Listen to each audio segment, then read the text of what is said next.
예레미야 8장 14절에서 9장 2절 말씀. 이 백성을 버리고.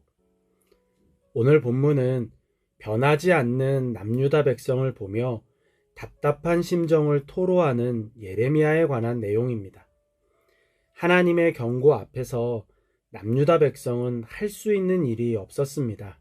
그들은 자포자기하는 마음으로 하나님의 심판을 받아들였습니다. 남유다 백성의 반응은 하나님의 심판을 인정하고 돌이키는 것이 아니었습니다. 이런저런 방법을 다 써봐도 돌이킬 방법이 없는 현실을 깨닫고 포기한 것입니다. 하나님의 말씀을 받아들일 때 순종하는 것과 포기하는 것은 다릅니다. 하나님의 말씀에 순종하는 사람은 말씀을 따라서 돌이킵니다.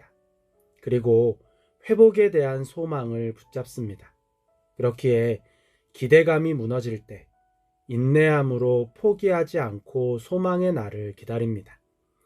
마음으로 하나님을 받아들였기 때문입니다.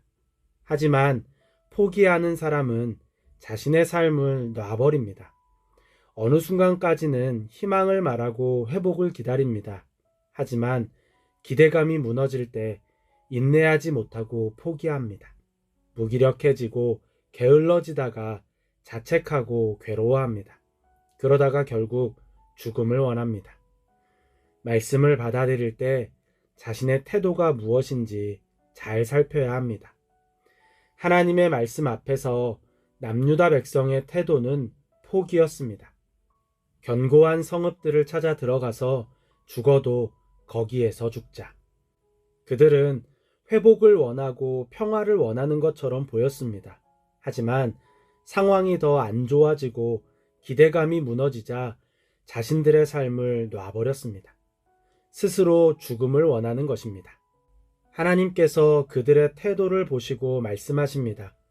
어떤 술법으로도 제어할 수 없는 독사들을 너희에게 보낼 것이니 그것들이 너희를 물 것이다. 본문에서 술법으로도 라고 번역한 히브리어 라하쉬는 속삭임, 기도라는 의미입니다. 즉, 그런 태도로는 아무리 기도해도 임박한 재앙을 피할 수 없다는 의미입니다. 남유다 백성의 상황을 지켜보는 예레미야의 마음이 찢어집니다. 예레미야의 마음을 가장 아프게 하는 것이 백성들의 어리석은 외침입니다. 백성들이 말합니다. 이제 주님께서는 시온을 떠나셨단 말인가? 시온에는 왕도 없단 말인가? 하나님께서는 시온을 떠나신 적이 없고 왕의 자리에서 내려오신 적도 없습니다. 시온에 계시니 시온을 심판하는 것이고 여전히 왕의 자리에 계시니 하나님의 심판을 말릴 사람이 없는 것입니다. 하나님께서 대답하십니다.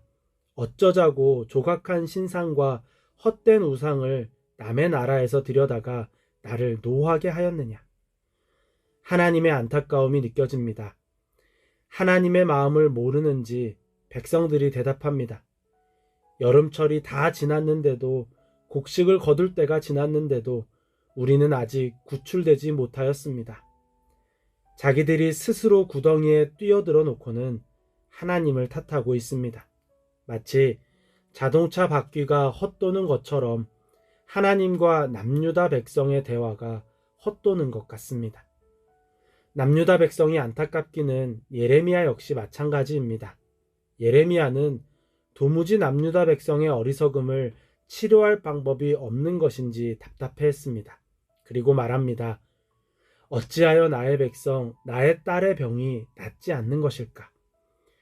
예레미야의 탄식 안에 복잡한 심정이 보입니다. 그런데 이토록 복잡한 마음 안에 포기하고 싶은 마음도 있습니다. 예레미야가 말합니다.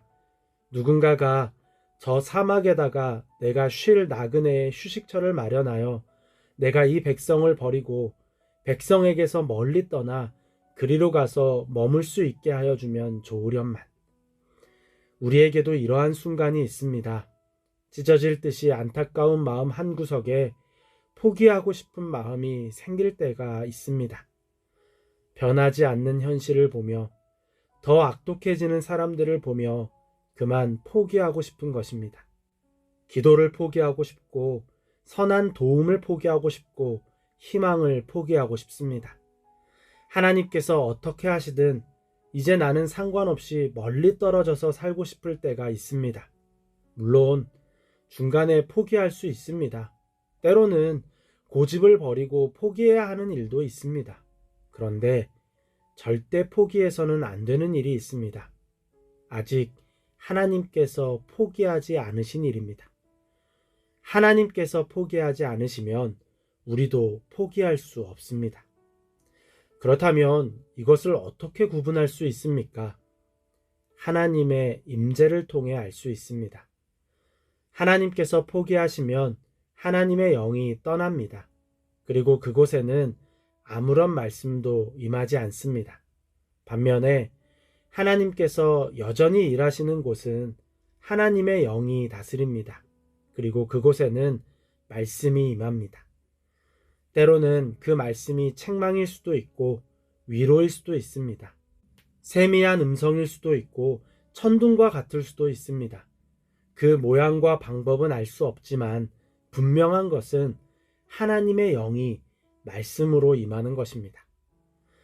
예레미야와 비슷한 고민을 했던 선지자가 있습니다. 엘리야입니다. 엘리야가 포기하고 싶은 마음에 동굴로 숨었을 때 하나님의 말씀이 임했습니다. 지진과 바람도 엘리야를 움직일 수 없었습니다. 거기에 하나님이 없었기 때문입니다. 하지만 세미한 음성이 엘리야를 일으켰습니다. 거기에 하나님이 계셨기 때문입니다. 하나님의 말씀에 엘리야가 다시 일어났습니다. 하나님께서 아직 포기하지 않으셨으니 엘리야도 포기할 수 없었던 것입니다. 하나님의 영이 다스리는 곳, 하나님의 말씀이 임하는 곳, 그곳은 아직 하나님께서 포기하지 않으신 곳입니다. 그곳에는 희망이 있고 회복이 있고 사명이 있습니다. 오늘 우리의 일상에 하나님의 말씀이 필요한 이유입니다. 여러분의 자리에서 하나님의 임재를 구하시기 바랍니다. 하나님의 영이 다스리기를 구하시기 바랍니다. 하나님의 음성이 들리기를 구하시기 바랍니다. 그때에야 온전한 삶을 살 수 있습니다. 도무지 변하지 않는 세상, 더욱 악독해지는 세상, 기도가 멈추고 희망이 멈추고 사명이 멈춘 것 같은 세상에서 온전히 살 수 있는 힘이 필요합니다. 오늘도 하나님께서 우리를 찾아와 주시고 다스려 주시고 말씀해 주시기를 소망합니다.